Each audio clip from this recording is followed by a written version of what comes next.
आज का यह वीडियो आपके लिए काफी ज्यादा इंपॉर्टेंट है क्योंकि इस मात्र एक वीडियो से आपकी परीक्षा में 20 नंबर आने वाला है। 20 नंबर कहीं पे भी नहीं जाने वाला है, मैं आपको गारंटी से कह सकता हूं, क्योंकि आपको गद्यांश सॉल्व करने के लिए आता है और आपको ट्रिक के माध्यम से बताने वाले हैं। बड़ा ही आसान है और आप सभी बड़ा ही रिक्वेस्ट कर रहे थे कि सर 20 नंबर का है, कुछ कीजिए, इस पे एक वीडियो बना दीजिए जिससे कि हमको समझ में आ जाए। और 20 नंबर बाबू आपका कंफर्म हो गया, समझिए कि आपकी परीक्षा में 20 नंबर आ ही गया, क्योंकि काफी ईजी तरीके से आपको बताने वाले हैं आज, है ना। क्योंकि आप सभी जानते हैं कि न्यू पैटर्न पे आधारित जो है आपका जो हिंदी में आपका जो क्वेश्चन आ रहा है गद्यांश, उसमें 4 गद्यांश आएगा, 20 अंक का आएगा। उसमें से 2 गद्यांश को आपको सॉल्व करना होगा। आपको गद्यांश दिया गया होगा, उसको पढ़ करके आपको सॉल्व करना है ना। तो देखिए कितनी इजी तरीके से, आप कितना आसानी तरीके से बना देते हैं। आइए गद्यांश आपको दिखाते हैं और क्या होगा उसका बिल्कुल सही उत्तर कैसे आप परीक्षा में लिखिएगा, जिससे कि आपको 20 का 20 अंक आपको मिल जाएगा। क्योंकि जानते हैं आप सभी की हिंदी में बड़ा ही अंक कटता है ना। तो क्या क्या बातों को ध्यान रखना, इन सारी बातों को हम लोग जानेंगे। और गद्यांश अगर 20 नंबर का आ रहा है तो समझिए कि बहुत अच्छी बात है। तो कैसे आप बनिएगा, देखिए 20 नंबर का आ रहा है ना, इसका मतलब हो गया कि आपको बहुत ही अच्छे ढंग से बनाना की जरूरत है। देखिए सबसे पहले आपको समझाना चाहेंगे, देखिए आपके परीक्षा में आएगा, सबसे पहले आपको प्रश्न इस प्रकार से देखने को मिलेगा कि निम्न गद्यांशों को पढ़ करके नीचे दिए गए प्रश्नों का उत्तर दें। प्रत्येक प्रश्न के लिए 2 अंक निर्धारित किए गए हैं। पहले इसके कहने का क्या मतलब है, ये मतलब समझिए, क्योंकि अगर आप छोटा सा गलती करते हैं, मतलब नहीं समझते हैं, तो समझिए कि आपका जो 20 अंक मिलने वाला है वो मिलेगा ही नहीं, गलती हो जाएगा। 20 अंक बहुत ही ज्यादा होता है आपकी परीक्षा में। अगर इसका मतलब ये है कि आपको एक नीचे गद्यांश दिया गया है और उस गद्यांश को आपको पढ़ना है और उस गद्यांश में से आपको प्रश्न पूछा जाएगा। प्रत्येक गद्यांश में से आपको 5 प्रश्न पूछा जाएगा और 5 प्रश्न का जवाब दे देते हैं तो आपको 10 अंक मिल जाएगा। इसी प्रकार आपको 2 गद्यांश को सॉल्व करना होगा जिसमें आपको 20 अंक पूरे मिल जाएंगे। और आपके लिए बहुत अच्छी बात है, यहां न्यू पैटर्न पे आधारित जो है 4 गद्यांश पूछी जाएगी, जिसमें से मात्र 2 ही गद्यांश का जवाब देना है। तो गद्यांश का कैसे आप जवाब दीजिएगा, क्या क्या क्वेश्चन पूछेगा और कैसे इजी तरीके से बता दीजिएगा, आसानी तरीके से बता दीजिएगा, कोई दिक्कत नहीं होगा। ध्यान से देखिए, यहाँ पे इसी प्रकार से, जिस प्रकार से यहाँ पे जो गद्यांश दिया गया है, इसी प्रकार से आपको गद्यांश देखने को मिलेगा। लेकिन आप पहले गद्यांश को नहीं पढ़िएगा। ये कहिएगा सर ऐसा क्यों बोल रहे हैं, क्योंकि ट्रिक जानना है ना आपको, तो पहले गद्यांश मत पढ़िए, पहले क्वेश्चन को पढ़िए। देखिए और उसके अनुसार देखिए आप कितनी इजी तरीके से, देखिए कितनी आसानी तरीके से बना दीजिएगा। अगर आप गद्यांश पढ़ते हैं तो आपका समय बर्बाद हो जाएगा। पहले आप प्रश्न को पढ़िए। तो सबसे पहला प्रश्न देखिए क्या पूछा गया है, मैक्स मूलर का जन्म कहां और कब हुआ था। दूसरा प्रश्न देखिए, वे कितने वर्ष के थे जब उनके पिता की मृत्यु हो गई थी। अगला प्रश्न, पिता के मरने के बाद उनके घर की आर्थिक स्थिति कैसी हो गई। अगला प्रश्न देखिए, उनकी दैनिक आर्थिक स्थिति का उनकी शिक्षा दीक्षा पर क्या प्रभाव पड़ा। और अगला और अंतिम प्रश्न जो है वह है कि स्वामी विवेकानंद ने उन्हें क्या कहा था। ये हम आपको पहले पढ़ने का क्यों बताएं, इसका क्या मतलब है, अभी आपको समझ में आ जाएगा। अब देखिए, अब हम लोग देखेंगे गद्यांश को। अब इसमें कितना प्रश्न पूछा गया बाबू, तो 5 प्रश्न पूछा गया है। ये ट्रिक आप ध्यान से याद करके रखिए। अब 5 प्रश्न पूछा गया ना, तो इस जो गद्यांश आपको दिया गया ना, इस गद्यांश का आपको 5 भाग में बांट देना है। 5 भाग में बांट देना है। क्यों बांटना है, देखिए आप अपने अनुसार से मान लीजिए किसी आप 5 भाग में बांट दिए हैं, कहीं से कहीं तक बांट दिए। मान लीजिए यहां से लेकर के यहां तक आपका 1 भाग हो गया, फिर यहां से लेकर के यहां तक 1 भाग हो गया। इसी तरीके से 5 भाग में से बांट दीजिए, या नहीं बांटे तब भी ध्यान दीजिए, कोई दिक्कत होने वाला नहीं है। क्या समझाना चाहते हैं आपको, पहले पूरा वीडियो देखिए तब समझ में आएगा, बड़ा ही मजा आएगा आज आपको, है ना। देखिए पहला क्वेश्चन क्या है, मैक्स मूलर का जन्म कहां और कब हुआ था। तो देखिए मैक्स मूलर का जन्म कहां और कब हुआ था, तो ये सबसे पहला नंबर क्वेश्चन है ना, सबसे पहला नंबर क्वेश्चन। तो समझिए कि सबसे पहले वाला भाग जो आपको हम बोले कि पहला वाला भाग आपको जो दिखाए कि पहला वाला भाग आप बांट लीजिए 5 भाग, तो 5 भाग में पहला वाला भाग में इसका उत्तर होगा। अब देखिए कैसे, देखिए ध्यान से, यहाँ पे इस भाग को बांटे तो देखिए यहाँ विश्वविख्यात मैक्स मूलर का जन्म जर्मनी के डेसाउ नामक शहर में 6 दिसंबर 1823 ईस्वी में हुआ था। मिल गया कि नहीं मिल गया, कहाँ हुआ था, कब हुआ था, मिल गया कि नहीं मिल गया। लेकिन अब इसे आपको लिखना कैसे है, अब देखिए पहला भाग में वो क्वेश्चन कंप्लीट, अब दूसरा भाग में मिलेगा दूसरा क्वेश्चन का उत्तर, लेकिन इसे लिखना कैसे है, ध्यान से देखिए, ध्यान से देखिए, बढ़िया से देखिए। देखिए कैसे लिखेगा, लिखेगा कि मैक्स मूलर का जन्म जर्मनी के डेसाउ नामक नगर में 6 दिसंबर 1823 ईस्वी में हुआ था। पहला प्रश्न का जवाब आप बता दिए, आपको 2 अंक यहाँ पे मिल गया, 2 अंक यहाँ पे कंफर्म हो गया आपका। और ये जो है ना गद्यांश, ये पिछले साल का पूछा हुआ गद्यांश है, ऐसा नहीं कि कोई भी गद्यांश आपको ले करके बता दे रहे हैं। हमारे चैनल पे जो भी बताई जाती है डायरेक्ट एकदम सीधे परीक्षा में पूछे जाने वाला ही बताया जाता है। और यह वीडियो तो काफी ज्यादा इंपॉर्टेंट है। अगला देखिए, अगला कह रहा था प्रश्न इसमें ख नंबर कि वे कितने वर्ष के थे जब उनके पिता की मृत्यु हो गई थी। अब देखिए ये आपको बता देंगे 5 भाग बांट लीजिए, तो ये दूसरा वाला भाग यहां से यहां तक आपको मिला था ना, पहला क्वेश्चन का उत्तर मिल गया था यहां से लेकर के यहां तक। अभी इसके बाद वाला में देखिए दूसरा भाग में मिल जाएगा इसका दूसरा का उत्तर। देखिए ध्यान से देखिए, यहाँ पे मिल गया जब वे 4 वर्ष के हुए उनके पिता विलम मूलर की जो होती है क्या हो गई थी, मृत्यु हो गई थी। अब देखिए अब इसको कैसे लिखेगा, मिल गया ना दूसरा भाग में, तो देखिए कैसे लिखिएगा। यहाँ पे देखिए वही तो चीज यहाँ पे लिखा गया है कि जब वे 4 वर्ष के थे उनके पिता की क्या हो गई, मृत्यु हो गई। तो यहाँ पे भी आप लिख देंगे तो 2 अंक आपका मिल गया। अब देखिए अब बात करते हैं तीसरे नंबर प्रश्न की। तो तीसरा नंबर प्रश्न क्या था बाबू कि पिता के मरने के बाद उनके घर की आर्थिक स्थिति कैसी हो गई थी। तो ये कहां पे मिलेगा, तो तीसरे वाले भाग में मिलेगा। यानी कि तीसरे वाले भाग कहां है, आपको ध्यान से देखना है कि कहां है। तो देखिए यहाँ पे आपको पैराग्राफ दिखा देते हैं, अभी बढ़िया से एकदम मिस न कीजिएगा, काफी जबरदस्त काफी मस्त है। 20 अंक आपका पूरा का कंफर्म हो जाएगा। देखिए यहाँ पे आप 2 भाग यहाँ पे बांट लिए थे। अब देखिए पिता की मृत्यु के बाद उनके घर की स्थिति आर्थिक स्थिति क्या हो गई, दयनीय हो गई। देखिए तीसरे भाग में मिल गया और ये पूछा गया है। ऐसा नहीं कि हम अपने मन से सेट किए हैं कि आपको बताने के लिए बड़ा इजी लगेगा, परीक्षा में कठिन आ जाएगा ना।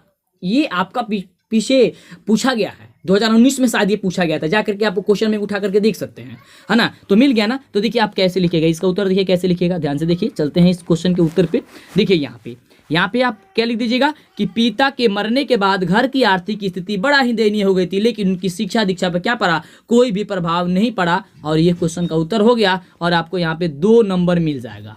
तो कितना नंबर हो गया, आपको 3 क्वेश्चन सॉल्व कर दिए, 6 नंबर बन गया। काफी आसान है ना। तो ये तरीका आप नहीं जानते तो काफी गड़बड़ कर देंगे आप। अगला देखिए, आगे देखिए क्या क्वेश्चन पूछ रहा था चौथा। पूरा वीडियो देखिएगा क्योंकि 3 गद्यांश आपको सॉल्व करके दिखाएंगे, 3 गद्यांश। और 3 गद्यांश आप देख लीजिएगा तो समझिएगा पूरा का पूरा 20 नंबर मिल जाएगा। और कोई बच्चे क्या करेंगे ना, हम तो एक गद्यांश में समझ गए हैं, तो ओवर बनिएगा तो फिर ओवर हो जाएगा। तो ओवर मत बनिए, पूरा देखिए। पूरा जो नहीं देखिएगा फिर गड़बड़ हो जाएगा, क्योंकि दूसरा गद्यांश में कहीं दूसरे तरीके से आपको बता दें हम, नहीं तो ध्यान से देखना है ना, छोड़कर नहीं जाना। अगला देखिए क्वेश्चन क्या कर रहा है कि उनकी दयनीय आर्थिक स्थिति का उनकी शिक्षा दिशा पर क्या प्रभाव पड़ा था। तो आपको कहाँ मिलेगा, ये चौथे वाले भाग में मिलेगा। कहाँ मिलेगा बाबू, चौथे वाला भाग में। और मजा आ रहा है ना तो लाइक आने कर, तो यार लाइक करो यार, मनोबल बढ़ाओ मेरा फटाफट से। और चैनल को सब्सक्राइब नहीं किया तो ये बड़ा ही गलती कर रहे हो, जल्दी से चैनल को पहले सब्सक्राइब करो। जब तक चैनल को सब्सक्राइब नहीं करो आगे से वीडियो नहीं मिलेगी, है ना। तो फटाफट कर लो चैनल को सब्सक्राइब तो बिल्कुल।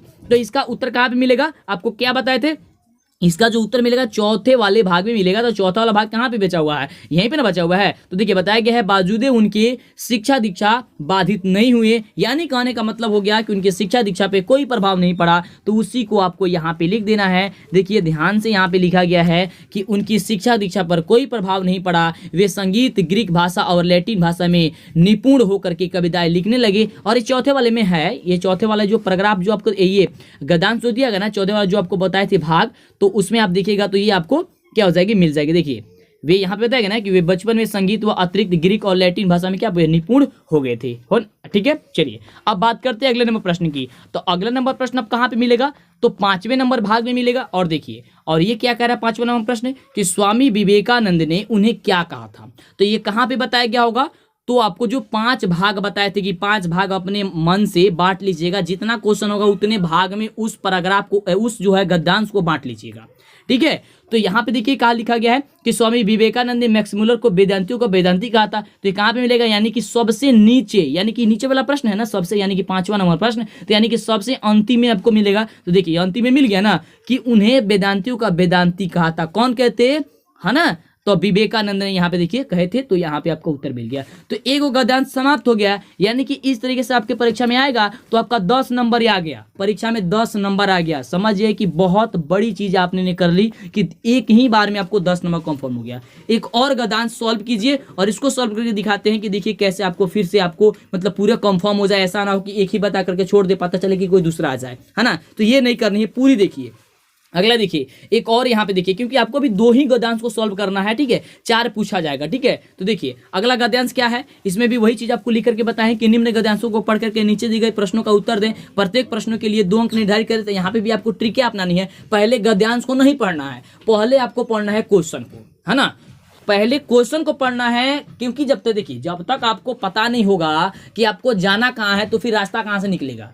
पहले आप ये पता कीजिए कि हमको जाना कहाँ है, तो पहले ये पता कीजिए कि गद्यांश में क्वेश्चन पूछा क्या जा रहा है। जब आपको ये पता चल जाएगा कि गद्यांश में जो है क्वेश्चन पूछा क्या जा रहा है, तब तो आप बनिएगा ना कि गद्यांश में क्या कह रहा है। तो पहले क्वेश्चन पढ़िए। ये गलती बच्चे करते हैं कि पहले गद्यांश को पढ़ते हैं, तो गद्यांश को पढ़ते हैं तो काफी ज्यादा दिक्कत होती है। पहले क्वेश्चन पढ़िए और क्वेश्चन पढ़ने के बाद से जो गद्यांश जो दिया गया है वे 2 नंबर गद्यांश है ये, उसको 5 भागों में बांट दीजिए। माने इंग्लिश में भी आया होगा ना, अंग्रेजी में भी, अगर 4 को क्वेश्चन पूछा है तो 4 भाग में उसको बांट दो। अब बांटने के बाद से लिख दो उसको, है ना, प्रत्येक भाग का लिख दो आप, बस उसका उत्तर हो जाएगा। ऐसे ही यहाँ पे भी है। तो देखिए यहाँ पे पहले हम लोग क्या पढ़ते हैं, पहले हम लोग बाबू क्वेश्चन पढ़ेंगे हम लोग, ठीक है। चलिए तो क्वेश्चन देखिए हम लोग पढ़ लेते हैं। क्वेश्चन क्या क्या पूछा गया है। पहला क्वेश्चन है कि व्यक्ति की प्रगति की आधारशिला क्या है। दूसरा क्वेश्चन है कि उन्नति की दौड़ में सबसे आगे कौन रहता है।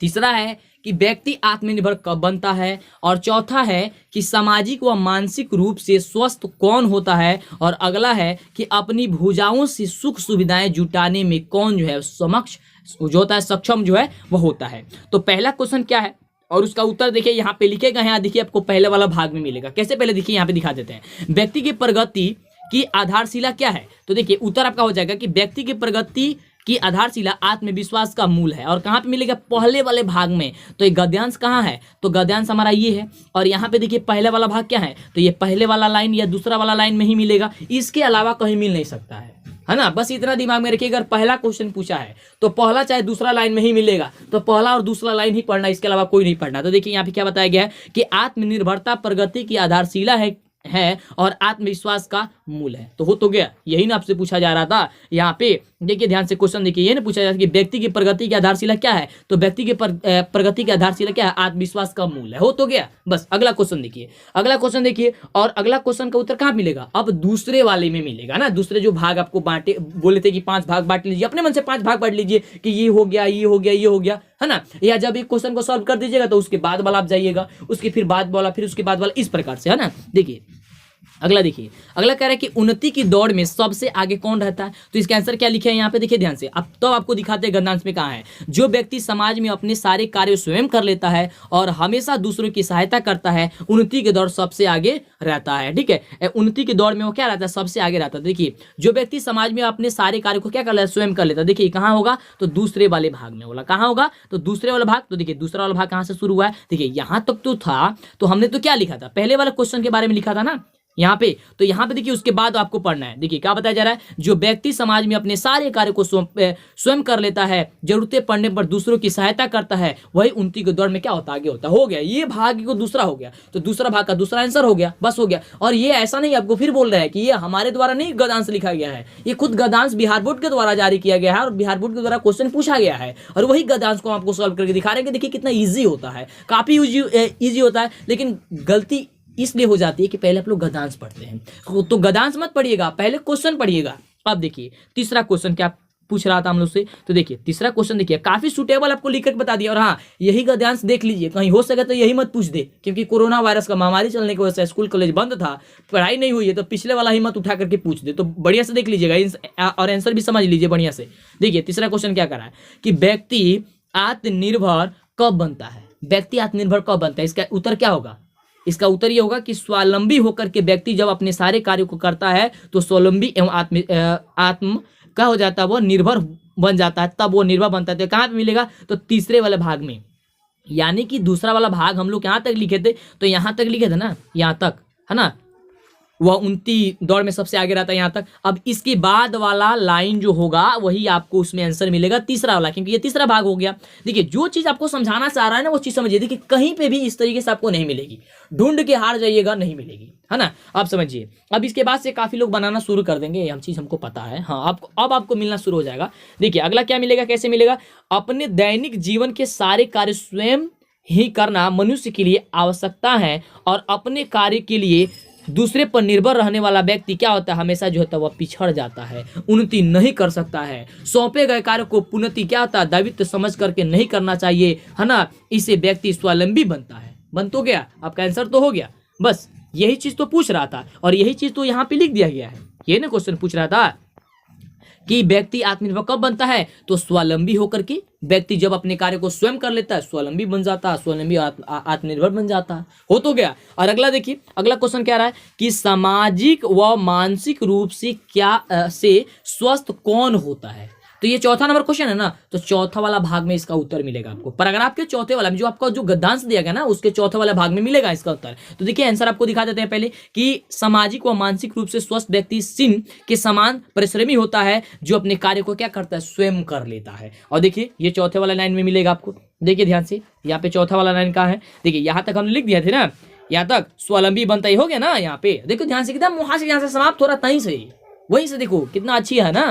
देखिए क्या होगा कि स्वावलंबी व्यक्ति सिंह के समान परिश्रमी होता है एवं सामाजिक व मानसिक रूप से स्वस्थ होता है, वही होता है, बस हो गया, इसका उत्तर हो गया। और अंतिम वाला पूछेगा 5वां नंबर, इसका मतलब हो गया कि वह 5वें नंबर यानी कि सबसे नीचे से उसका उत्तर हो जाएगा। तो यहाँ पे देखिए, अपनी भुजाओं को सुख सुविधा जुटाने में कौन सक्षम होता है, सक्षम होता है, तो इसका नीचे से आंसर हो जाएगा। आंसर क्या है कि स्वावलंबी व्यक्ति अपनी भुजाओं से सारी सुख सुविधाओं को जुटाने में सक्षम होता है, वह उन्नति के शिखर पर पहुंच जाता है। और आंसर कहाँ मिलेगा, तो आपको नीचे से जो गद्यांश दिया गया ना, उसको आपको नीचे से मिलेगा। तो देखिए यहाँ पे तो हो गया, मिल तो गया, देखिए यहाँ पे मिल गया कि वह अपनी भुजाओं में सारी सुख सुविधाओं को जुटाने में क्या होता है, सक्षम होता है। अतः परिणाम आत्मनिर्भर व्यक्ति उन्नति के शिखर पर क्या होता है, पहुंच जाता है। हो तो गया, कितना इजी है ना। बस आपको कुछ नहीं करना है, हमारा बस ट्रिक याद करके रखिए। बहुत ही जबरदस्त ट्रिक लेकर के आए हैं। थोड़ी सी वीडियो आज आने में देरी हो गई, ये हम समझ रहे हैं, क्योंकि इसके पहले एक वीडियो नहीं, क्योंकि इसी चीज को हम आपको मतलब कि सोच रहे थे कि कैसे आपको बताएं ताकि एक बार में आपके दिमाग में फिट हो जाए और आपको कोई भी दिक्कत ना हो और आप सॉल्व करके बता दें। ठीक है, अगला देखिए, तो ये चीज समझ में आ रहा है ना। तो लाइक नहीं किया, कंजूसी मत करो यार, लाइक और दबाओ, लाइक एकदम दबा दो लाइक। और चैनल को सब्सक्राइब नहीं किया तो जल्दी से चैनल को सब्सक्राइब करो, जिससे कि आगे से वीडियो मिला करे। काफी कम समय है। और हाँ, मॉडल सेट का जो आपको क्वेश्चन आपको कराए हैं ना, 5 मॉडल सेट का, वो जरूर वीडियो देख लीजिएगा। डायरेक्ट एकदम सीधे क्वेश्चन आपके परीक्षा में पूछा जा सकता है। अब आगे देखिए, एक और गद्यांश आपको सॉल्व करके दिखाते हैं, और ये भी आपकी परीक्षा में पूछा गया है। ये शायद 2014 या 15 में से पूछा गया था, है ना। तो वहां से इसको हम लिए हैं, है ना। तो आप इसको कैसे सॉल्व कीजिएगा, अब तो इजी हो गया ना। आप फटाफट बताइएगा ना आप भी, हाँ तो मेरा साथ दीजिए, फटाफट नीचे कमेंट करते रहिए, बताइए। देखिए ये गद्यांश है। अब हम लोग को क्या करना है, हम लोग को गद्यांश नहीं पढ़ना है, पहले हम लोग को क्वेश्चन पढ़ना है। बिल्कुल, पहले हम लोग क्वेश्चन पढ़ेंगे। आइए क्वेश्चन हम लोग पहले पढ़ते हैं, क्योंकि पहले हम लोग क्वेश्चन पढ़ेंगे तब हम लोग जवाब देंगे। अभी आपको पता है ना कि हमको कहाँ जाना है, ये पता रहेगा तब तो रास्ता से हम जाएंगे, तब तो उस रास्ते से जाएंगे कि पहुंचेंगे कहाँ। अब क्वेश्चन नहीं पता है, गद्यांश पढ़ना है ना, तो फिर कैसे होगा जी। पहले आपको ये पता करनी है कि क्वेश्चन कह रहा है, फिर जो कह रहा है उसको हमको गद्यांश से ढूंढ देनी है। तो 5 भाग पहले आपको क्या करना है, गद्यांश को बांट देना, अपने मन में बांट लेना। ये नहीं कि वहां पे बांट देना, एकदम नहीं ना, मन में बांटो एकदम, है ना। चलो अगला देखो, क्वेश्चन पहले क्या कह रहा है कि रहीम का जन्म और मृत्यु कब हुआ था, पहला क्वेश्चन हो गया। दूसरा क्वेश्चन कि रहीम किन विषयों के विद्वान तथा किसके प्रसिद्ध कवि थे। अगला देखिए क्वेश्चन कि रहीम बड़े परोपकारी और दानी थे कैसे। अगला क्वेश्चन कि किनकी काव्य उक्तियां मार्मिक है और क्यों। और अगला क्वेश्चन है कि उपयुक्त गद्यांश का उचित एक शीर्षक दीजिए। अब देखिए ये क्वेश्चन आपका एक हटके हो गया ना, इसमें से क्वेश्चन हटके हो गया ना, इसका उत्तर कहाँ मिलेगा, इसको भी बता रहा है।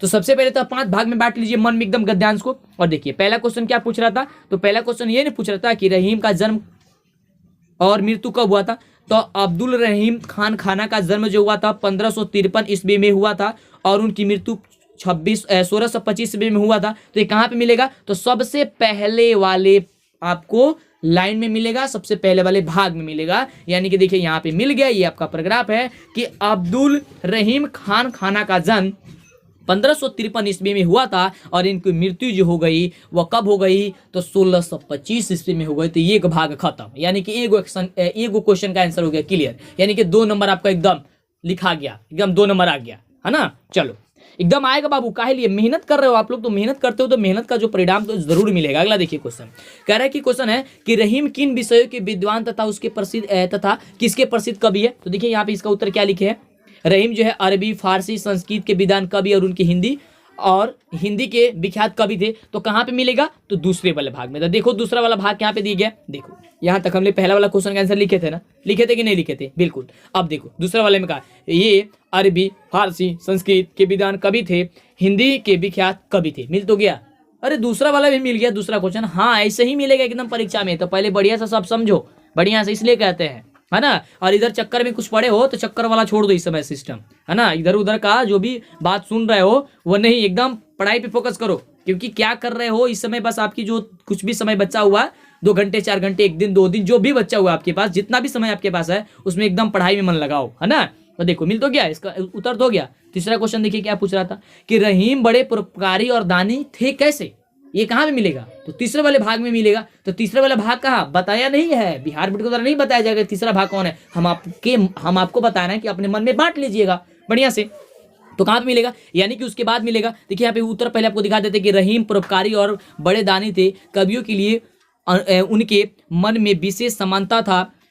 यही कारण है कि कवि गंग के एक छप्य पर मुग्ध होकर के उन्हें क्या कर दिए, 36 लाख रुपए ही दान कर दिए थे। ये लाइन हम अपने से नहीं बता रहा है, ये तीसरे वाले भाग में आपको मिलेगा। देखो यहाँ पे तीसरा वाला भाग कहाँ है, यहाँ तक हमने यहाँ से लेकर के यहाँ तक हमने पहले वाला भाग लिखा, यहाँ से लेकर के यहाँ तक हमने दूसरे वाला भाग लिखा। अब यहाँ से हम लोग जो शुरू करेंगे ना वह तीसरे वाले भाग में हम लोग लिखेंगे। तो तीसरा वाला भाग देखिए कह रहा है कि ये सम्राट अकबर के दरबार के नवरत्नों में थे। उनमें हिंदी के एक अन्य प्रसिद्ध कवि क्या थे, गंग भी थे। रहीम कवि अकबर के प्रधान सेनापति और मंत्री थे। उन्होंने अनेक युद्धों में भाग लिया था। युद्ध में सफलता प्राप्ति के कारण अकबर के इन्हें जागीरों में बड़े बड़े सूबे दिए थे। रहीम बड़े परोपकारी और दानी थे। देखो मिल रहा है ना, देखो यहाँ से जो भी शुरू होगा, अगर उसमें देखिए अब कहानी है, गद्यांश है, तो कुछ तो बनाना पड़ेगा ना, तो एक दो लाइन तो आपको मिलेगा ही इधर उधर से। तो देखो अब एक दो लाइन तो देखो कहानी बनाना है, तो ये सब थोड़ी ना है कि केवल अब देखो 5 को, तो 5 को लाइन में तब खत्म थोड़ी ना करेगा गद्यांश। हाँ ये चीज समझो, बस आपको ये बता रहे कि 5 को है ना 5 भाग में बस मिल जाएगा आपको उत्तर, है ना। यानी कि यहाँ से अगर शुरू हो रहा है, अगर जहां पे भी तक वो समाप्त नहीं होता है, तहां तक समझिए कि वो ये गो भाग है, ठीक है। तो यहां से लेकर के यहां तक क्या मिला आपको, एक भाग जो है मिल गया यहाँ पे कि दानी थे, इनके हृदय में दूसरे कवि के लिए बड़ी ही समान भाव रखता था। गंग कवि ने एक छप्य पर रहीम ने उन्हें क्या कर दिया, 36 लाख दान दे दिए। बस ये हो गया। अब समझो कि यहां तक जो है तुम्हारी वो कौन सी है, 36 लाख दान दिए, ये तीसरा भाग है। यानी कि यहां तक तीसरा भाग, तो तीसरा क्वेश्चन का उत्तर मिल गया। अब देखो चौथा क्वेश्चन क्या पूछ रहा है। तो चौथा क्वेश्चन हम लोग को पूछ रहा है कि किनकी काव्य उक्तियां मार्मिक हैं और क्यों। तो देखो यहाँ पे उत्तर उसका क्या लिखा गया, यहाँ पे ध्यान से देखिए लिखा गया है कि रहीम की काव्य उक्तियां बड़ी मार्मिक हैं क्योंकि वे हृदय से स्वाभाविक रूप से निकली हुई है। कहाँ मिलेगा, अब जो लाइन आप ढूंढे थे तीसरा भाग, अब तीसरे भाग के बाद चौथा भाग में ये मिलेगा ना। तो तीसरा भाग कहाँ था कि 36 लाख वो दान कर दिए थे, है ना, यही था ना तीसरा भाग। अब देखिए चौथा भाग कहाँ है, जब तक रहीम के पास संपत्ति थी तब तक वह दिल खोल करके दान करते थे। रहीम की काव्य युक्तियां बड़ा ही मार्मिक थी क्योंकि वे हृदय से स्वाभाविक रूप से क्या था, तो निश्रित था। तो ये आपको उत्तर मिल गया कहाँ पे, तो ये आपको उत्तर मिल गया आपको सबसे जो आपको नीचे वाला था चौथा नंबर का आपको उत्तर मिल गया। अब कहेगा सर अब तो पूरा भाग ही खत्म हो गया, अब तो पूरा उसमें है ही नहीं, तो पांचवा भाग अब बनेगा कहां से। अरे बनेगा, क्वेश्चन पहले देखो क्वेश्चन क्या कर रहा है, अभी तो समझाएं कि कहां पे जाना है, पहले ये पता करके रखो। देखो क्वेश्चन है कि उपयुक्त गद्यांश का उचित शीर्षक दे, तो ये तो समझदारी से ना दिया है आपको। अब शीर्षक लिखना है तो थोड़ी ना आपको नीचे लिख देगा कि हाँ इसका शीर्षक ये हुआ। अब अपने मन से सुनिए। अब देखिए जब आपने इस गद्यांश को देखा, जब इसका क्वेश्चन सॉल्व किया, तो आपको क्या पता चला कि जितना भी कहानी इसमें बताया गया ना, वो किसके बारे में बताया गया है, कि अब्दुल रहीम खान खाना के बारे में बताया गया है। तो इसका गद्यांश वही हो जाएगा, यानी कि उपयुक्त गद्यांश का उचित शीर्षक हो जाएगा अब्दुल रहीम खान खाना। इसका हो गया उत्तर सही। अगर आएगा परीक्षा में फटाफट कीजिएगा, पूरे के पूरे अंक मिल जाएगा। मजा आ रहा है ना, एकदम मजा आएगा, एकदम गजब का है। तो समझ में आया ना इस चीज कैसे लिखना है आपको, तो ये चीज है। और देखिए उपयुक्त गद्यांश आपको अपने अनुसार लिखना होता है, क्या आपको समझ में आ रहा है। तो आपने देखा, तो इस प्रकार से आपको 3 गद्यांश बताए हैं, और 3 गद्यांश बता दिए हैं जब आपको हम, तो आप 3 गद्यांश को पहले एक बार और देख लीजिएगा जरूर। उसके बाद से आप जाइए किसी गेस पेपर को, बहुत सारा आपके पास गेस पेपर हो गए, हमको पता है, क्योंकि डर के मारे बड़ा ही गेस पेपर खरीदते हैं, है ना।